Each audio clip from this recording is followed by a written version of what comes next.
ഇന്ന് ഷോൺ ജോർജിന്റെ ഭാഗത്ത് നിന്ന് ഒരു പ്രതികരണം ഉണ്ടായിട്ടുണ്ട്. ആ പ്രതികരണമാണ് ഇനി പഞ്ച് ഡയലോഗിൽ.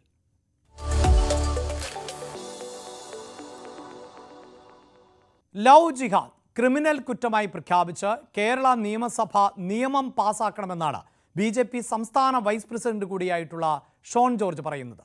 കോതമംഗലത്ത് ആത്മഹത്യ ചെയ്ത പെൺകുട്ടിയുടെ പാനായിക്കുളത്ത് കൊണ്ടുപോയി പൂട്ടിയിട്ടു എന്ന് ഷോൺ ജോർജ് ആരോപിക്കുകയും ചെയ്യുന്നുണ്ട്.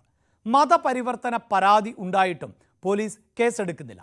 കേസിൽ അറസ്റ്റിലായ റമീസിന്റെ കുടുംബം PFIയുടെ സംരക്ഷണത്തിലാണ് എന്നും ഷോൺ ജോർജ് ആരോപിക്കുകയാണ്. കോതമംഗലത്തെ സോണയുടെ മരണം ഇതൊക്കെ കേരളമേറെ ചർച്ച ചെയ്യപ്പെട്ട വിഷയമാണ്. ഈ വിഷയത്തിൻ്റെ അടിസ്ഥാനത്തിൽ ലവ് ജിഹാദ് ഒരു ക്രിമിനൽ കുറ്റമായി പ്രഖ്യാപിക്കണമെന്ന് ഭാരതീയ ജനതാ പാർട്ടി ആവശ്യപ്പെടുകയാണ്.